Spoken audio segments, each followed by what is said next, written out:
अब हम छठा अध्याय का आरंभ करते हैं। इसके टॉपिक हैं ध्यान, अभ्यास, योग। ध्यान और अभ्यास योग। भगवान श्री कृष्ण चंद्र जी महाराज ने फरमाया कि मनुष्य एक योगी नहीं बन सकता जब तक इंद्रियों की पूर्ति के लिए अपनी इच्छाओं को नहीं छोड़ता। याद रखिए, जो इंद्रियां हैं हमारी, इनकी पूर्ति करना बड़ा मुश्किल काम है। इच्छाओं को मारना बहुत मुश्किल काम है। तब तक हम जो है वो अपना अच्छी तरह से योगी नहीं बन सकता, जो हमारी पूर्ति नहीं हो सकती। अपने आप को परमपिता परमात्मा से जोड़ने के अमल को योगा कहते हैं। अब योगा, लोग कहते हैं जी योगा कर रहे हैं। कई लोग समझते हैं योगा का मतलब यही है पहलवान बन रहे हैं, वर्जिश कर रहे हैं, एक्सरसाइज कर रहे हैं। लेकिन भगवान जी कहते हैं परमपिता परमात्मा से जोड़ने के अमल को, परमात्मा को जिस तरीके से, अमल का मतलब वो काम, जिस काम से, जिस तरीके से हम भगवान को पा सकते हैं, वो सारे उस तरीके को योगा कहते हैं। सीधी बात है। इसकी तुलना, अब भगवान जी एक तुलना करते हैं, उस सीढ़ी से है।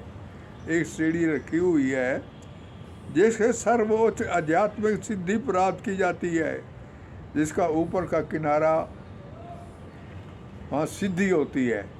भगवान जो है आदमी को जो वो देता है, शक्ति देता है कि वो आत्म मरने, जीने मरने से जो है छुटकारा हो जाता है, उनका मोक्ष प्राप्त हो जाता है। वो कहता है ऊपर की जो सिरा है सीढ़ी का, वो समझ लो हमारा मोक्ष है। उसको पाना है, हमने सीढ़ी पे चढ़ना है। ये सीढ़ी जीव के अधम, यानी जो निचला भाग है, उस अवस्था से शुरू होती है। जीव की अवस्था जो शुरू बचपन से है, वहाँ से अवस्था शुरू है, ये सीढ़ी शुरू होती है। और आध्यात्मिक जीवन के पूर्ण आत्म साक्षात्कार तक जाती है, यानी ऊपर तक ली जाती है मुक्ति पाने के लिए। विभिन्न चढ़ावे एवोल्यूशन के अनुसार इस सीढ़ी के मुख्तलिफ भाग भिन्न भिन्न नामों से जाने जाते हैं। अब एक इंसान जिस तरह कोई शिक्षा प्राप्त करने के लिए डिग्री पास करता है, और मैट्रिक की है, फिर एफए की है, बीए की है, वो कहता है एक सीढ़ी चढ़ गया, दूसरी सीढ़ी चढ़ गया। भगवान को पाने के लिए ये जो तो हैं, अब उनके फिर हमने नाम रखे हुए हैं, भिन्न भिन्न नामों से जाने जाते हैं वो टुकड़े जो हैं जिसको पार करता है। लेकिन कुल मिलाकर ये पूरी सीढ़ी योग कहलाती है। याद रखना, जो पूरी सीढ़ी चढ़ जाता है, समझ लो वो योगी है, वो योग को प्राप्त करता है। और इससे 3 हिस्सों में बांटते हैं। एक याद रखिए ज्ञान योग, दूसरा ध्यान योग, तीसरा भक्ति मार्ग। अब कई लोग जो कहते हैं ज्ञान प्राप्त करते रहो, ये किताबें पढ़ो, वेद पढ़ो, पुराण पढ़ो, तो आदमी बन जाएगा, मोक्ष पहुँच जाओगे। लेकिन वो कहता है कि ये भी रास्ता है, इससे नहीं पहुँच सकता जब तक आगे ध्यान योग ना हो। ध्यान योग भी ज़रूरी है। और तीसरा है भक्ति योग। कभी कभी ये दोनों जो हैं वो रह जाते हैं, लेकिन भक्ति योग जो जाता है ये मोक्ष में पहुंचा देता है। सीढ़ी के शुरू वाले भाग को योग रूढ़ शंकु कहते हैं, और आखिरी भाग को योग रूढ़ कहते हैं। आखिरी जो है वो योग रूढ़ है, और जो पहला जो है शुरू भाग, उसको रूढ़ शंकु कहते हैं। जिसने मटीरियल इच्छाओं को छोड़ रखा है, मटीरियल का मतलब ये है जो प्राकृतिक हैं, ये खाने पीने की चीज़ें हैं, करने की हैं, ये सारी इच्छाएं है, ये मेरा मकान हो, ये मेरी जायदाद हो, ये मेरी औलाद हो, जिन्होंने इच्छाओं को छोड़ रखा है और इंद्रिय तृप्ति के काम नहीं करता, इंद्रियों को संतुष्ट करना पड़ता है, जब तक वो काम नहीं करता और न सकर्म कर्मों में उलझता है। सकर्म जिसमें कोई फ़ायदा पहुंचने वाला काम हो, मैं ये काम करूं तो मुझे इतना मुनाफा मिलेगा। अरे तुमने काम तो किया मुनाफे की खातिर, लोगों की खातिर थोड़ा किया है। तो मतलब यह है वो जो सकर्म कर्म में उलझता है वो योग रूढ़ कहलाता है। योग रूढ़ जैसे अभी बताया है, मोक्ष की सीढ़ी का जो किनारा है ऊपर का, वो योग रूढ़ है। जिसने मन पर विजय या पार की है वो मन का इच्छा दोस्त बन जाता है। मन का अच्छा दोस्त बन जाता है जिसने मन पर इच्छा कर सके। मन का रहा जलेबी खानी है, लेकिन वो दूसरा इच्छा कहती है नहीं रहने दे, तकलीफ दे देगी, पैसे नहीं है कुछ। तो मतलब ये जो मन का जिस विजय पार की है, डॉक्टर ने बताया तो उन्हें मीठा नहीं खाना, लेकिन मीठा खा लेते हैं। जो आदमी मीठा बिल्कुल नहीं खाते वो समझ लो अपने मन पर विजय पा रहे हैं। जिसने मन पर विजय पा रखी है वो मन का अच्छा दोस्त बन जाता है, और जो नहीं जीत सका वो मन का बड़ा दुश्मन बन जाता है। इसलिए मन पर विजय पाओ। जिसने मन को जीता उसने परमात्मा को पाया, क्योंकि उसको शांति मिल गई। ऐसे आदमी के लिए सुख दुख, शीत ताप और मान और अपमान, याद है कि कभी किसी को मान मिलता है किसी काम में और किसी को अपमान मिलता है। अपमान में इंसान को दुखी नहीं होना चाहिए, जिस सबको एक समझता है। योग अभ्यास करने के लिए अब तरीका भगवान जी बताते हैं कैसे योग अभ्यास करते हैं। योग अभ्यास करने के लिए ज़मीन पर घास बिछाए, पहले ज़मीन पर घास बिछाते थे और योगी जो हैं, और उसके ऊपर हिरण की खाल बिछाते थे सब। फिर सीधा बैठे, तिरछा ना बैठे, ना ऊपर बैठे, नदी का देखे बिल्कुल सीधे बैठे, ना ऊपर ना नीचे। अपने मन इंद्रिय काम को वश में करके कोई चीज़ मन में याद ना आए और मेरा आदमी उदास, मेरा बेटा वहाँ गया होगा, फलाना ये काम हो रहा होगा। तो कहते हैं मन में इंद्रिय कामों को वश में करके मन को एक बिंदु स्तर करके, एक बिंदु मन के अंदर एक बिंदु रखे कि बस भगवान जी का, और दिल को साफ करने के लिए योग अभ्यास करे। इसलिए इस कुल योग में आत्म साक्षात्कार प्राप्त करने के लिए आसान तरीका है लॉर्ड का नाम। भगवान का नाम ही एक बार लेते रहो, वही काफ़ी है। क्या? हरे कृष्णा कृष्णा कृष्णा हरे हरे, हरे राम राम राम हरे हरे। ये लो। योग अभ्यास करने वाले को चाहिए कि अपने शरीर, गर्दन तथा सिर को सीधा रखे और नाक के अगले सिरे पर दृष्टि लगाए। ये जो नोक होती है अपनी दृष्टि यहाँ लगाए। इस प्रकार वो अविचलित तथा दमित मन से भय रहित, यानी कोई ऐसा मन जो है उसका दमित ना हो, उसको डर कोई ना हो।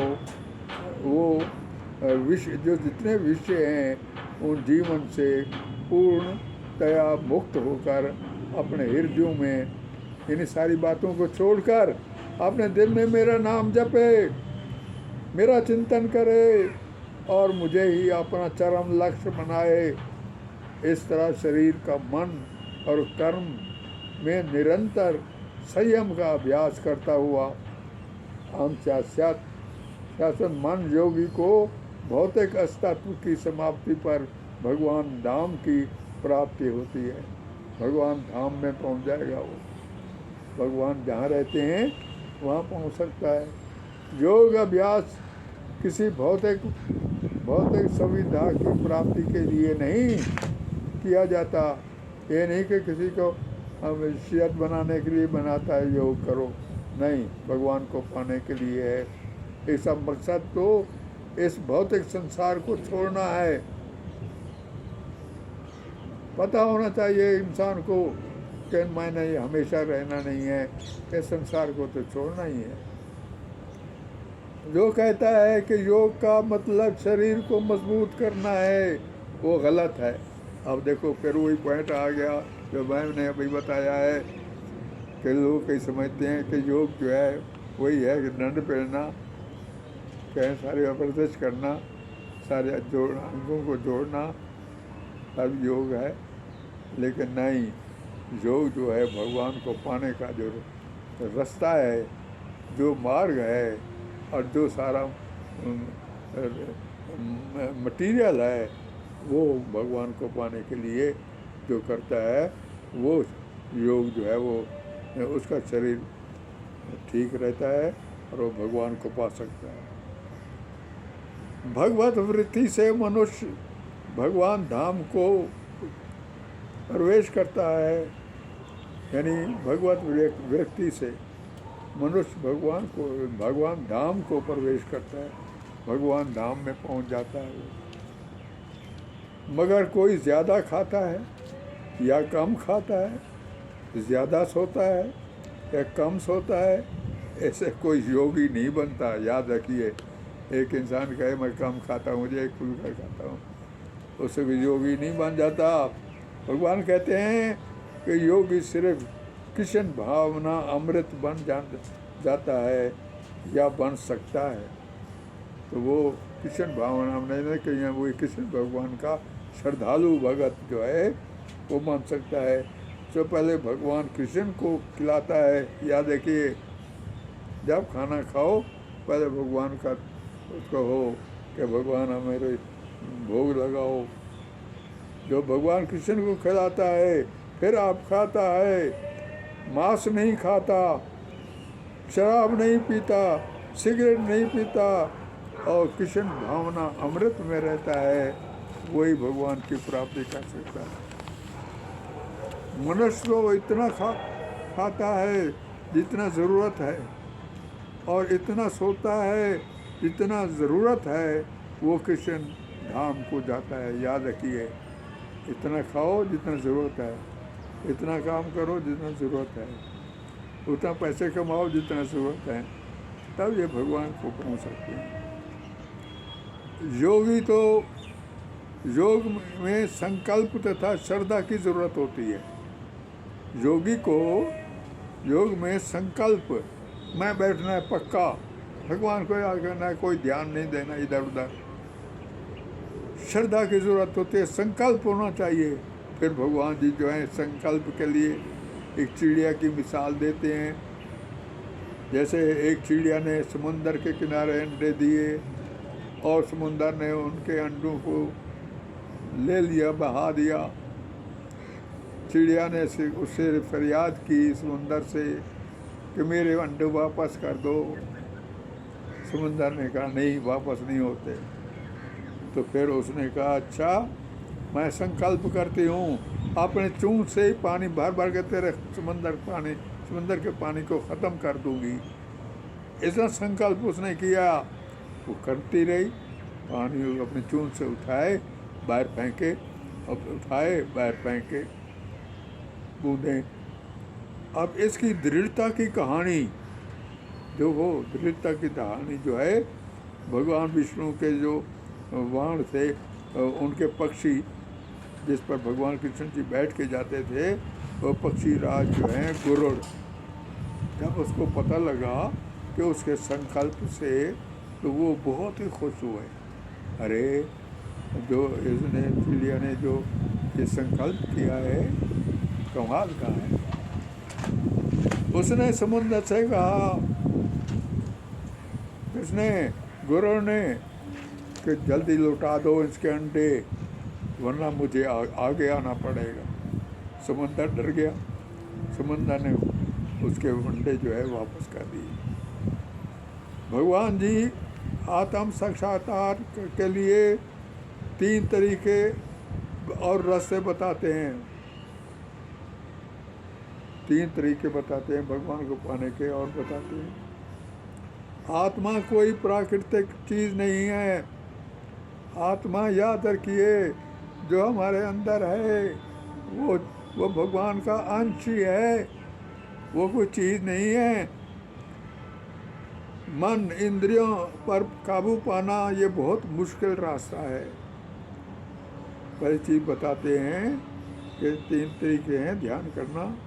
आत्मा जो है ये कोई चीज़ नहीं का, मन पर काबू पाना है तब ठीक है, बहुत मुश्किल रास्ता है। वहाँ भी मन को काबू पाकर इंसान जो है भगवान को पा सकता है। दूसरा, जंगलों में जाकर एकांत में बैठो और भगवान को पाओ। तीसरा जो है भगवान जी बताते हैं रास्ता, वो है भक्ति। भक्ति का घर, यहाँ बैठ के भगवान को याद करो, भक्ति करो। और इस युग में भी ज़्यादा रास्ता जो है मुआफ़िक जो होता है वो भक्ति का है। भगवान जी बताते हैं कि इस युग में भी रास्ता ज़्यादा मुआफ़िक होता है और भगवान को पाने का आसान तरीका यही है। अर्जुन जब सब चीज़ें पूछते हैं तो वो बताते हैं भक्ति जो है आसान तरीका है। अर्जुन ने कहा, अब एक नई चीज़ पूछते हैं भगवान कृष्ण से। अर्जुन ने कहा, कृष्ण जो श्रद्धालु लोग, ये भगवान तुम्हारे श्रद्धालु हैं, एक बहुत श्रद्धालु है, लेकिन किसी वजह से वो कमी आ जाती है और उसमें जो है वो फिर वो न फल नहीं मिलता, कमी की वजह से उसका योग भ्रष्ट हो जाता है, तो कामयाबी को हासिल करने के सबब की जो गति है उसको प्राप्त ख़त्म हो जाती है, यानी उसको वो कामयाबी नहीं होती। तो वो बेचारा क्या करता है, वो ब्रह्म मार्ग से छुटकारा भटका हुआ वो योग भ्रष्ट शख्स छिन भिन बादलों के माने नष्ट तो नहीं हो जाता। यानी जो आदमी अब भगवान को याद करने के लिए कुछ करता है लेकिन बीच में कमी आ जाती है और उसकी सारी मेहनत जो है वो ज़ाया तो नहीं हो जाती। जिस तरह बादल जो हैं वो इधर उधर फिरते रहते हैं, वो कहता है वो बेचारा ऐसे फिरता तो नहीं रहेगा, वो क्या उसका कैसे होगा, नष्ट तो नहीं हो जाता वो। ये संशय वो जो कहता है छिन भिन बादलों की माने नष्ट तो नहीं हो जाता, ये संशय आप ही दूर करने के योग हैं। ये जो संशय है, ये जो डर है या ये जो प्रॉब्लम है, इसको आप ही दूर करा सकते हैं। आपके सिवाय दूसरा कोई भी इस संशय को नहीं मिटा सकता। श्री कृष्ण जी महाराज ने यूं गौर अफसानी फरमाई। अर्जुन, ऐसे मनुष्यों का नाश ना तो इस लोक में होता है और ना ही हर परलोक में कल्याण मार्ग वाले को कभी दृष्टि होती है, दुर्गति होती है। यानी अब तू जो पूछ रहा है कि ऐसे आदमी जो है फिरता तो नहीं रहता बेचारा, तो कहते नहीं, ऐसे आदमियों का जो मेरे जैसे श्रद्धालु हैं, काम करते रहे हैं आज तक, अगर थोड़ी वजह से वो रह गए हैं, कमी रह गई है और उसे मुक्ति नहीं मिल सकती, तो वो फिक्र ना करो, वो ऐसे मर भी जाते हैं। तो ऐसे मनुष्यों का नाश नहीं होता, इस लोक में होता है और ना परलोक में होता है। ना इस लोक में नाश होता है, ना परलोक में होता है। कल्याण मार्ग वाले की कभी दुर्गति नहीं होती। जो कल्याण मार्ग में चलने वाले आदमी हैं, उनकी दुर्गति नहीं होती कि उसको बस उठा के नर्क में डाल दो। वो कहता है पुण्यशाली व्यक्ति जिस स्थान को प्राप्त करता है उसको वहाँ पाकर बहुत अरसा तक क्याम करने के बाद जहाँ पर पहुँचता है वो कुछ दिन तक वहाँ रहता है। इसके बाद योग भ्रष्ट मनुष्य, जो योग भ्रष्ट मनुष्य है, वो पवित्र और साधन वाले घराने में जन्म लेता है। उसको फिर हम किसी ऐसे घराने में जन्म देते हैं जो बड़ा अच्छा ज्ञानी लोग हैं, पवित्र है और साधन भी हैं उनके, उसमें जन्म देता है। वो ज्ञानी योगी के यहाँ वो जन्म लेता है, वो क्या खुद ही योगी होते हैं। संसार में ऐसा जन्म कठिनाई से प्राप्त होता है, बड़ी कठिनाई से प्राप्त होता है ये जन्म।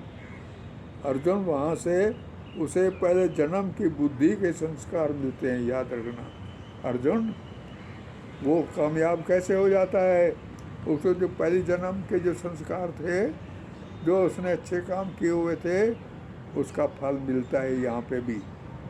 देखो ये नई चीज़ बताई है कि संसार में पुराने जन्म के भी संस्कार होते हैं। वहाँ से वो मोक्ष के लिए आगे बढ़ता है, फिर यहाँ पे आगे बढ़ता है मोक्ष को प्राप्त करने के लिए आगे बढ़ता है। उसे पहले अभ्यास के कारण वो योग की तरफ खींचकर योग का वो जिज्ञासु साकाम वैदिक कर्म करने वाले की स्थिति को पार कर जाता है। वो इस कर्म करने वाली स्थिति है उसको पास कर जाता है और शौक से कोशिश करता हुआ वो योगी पाप मुक्त होकर, जो योगी बन जाए पाप मुक्त होता है और अनेक जन्म से सिद्ध होकर वो परम गति को प्राप्त होता है। दूसरे जन्म में वो कामयाब हो सकता है, ऐसा मान सकते। योगी तपस्वी के निस्बत ऊंचा है, याद रखना। योगी जो है जो तपस्वी करके बैठा रहता है, एकांत में तपस्या करता रहता है, योगी जो है उससे ऊंचा है। ज्ञान वाले भी वो श्रेष्ठ हैं और कर्म कांड से भी। इसलिए अर्जुन तू योगी बन, भगवान जी कहते हैं अर्जुन को तू योगी बन। और योगियों में भी जो मुझसे मन परोकर मुझे श्रद्धापूर्वक भजता है, यानी जो मुझे मन लगा कर जो मुझे श्रद्धापूर्वक भजता है, याद करता है, उसमें मैं सबसे श्रेष्ठ मानता हूँ उस आदमी को। मैं ये कहकर अब मैं समाप्त करता हूँ। अब छठा अध्याय जो है वो समाप्त होता है। ओम तत्सत।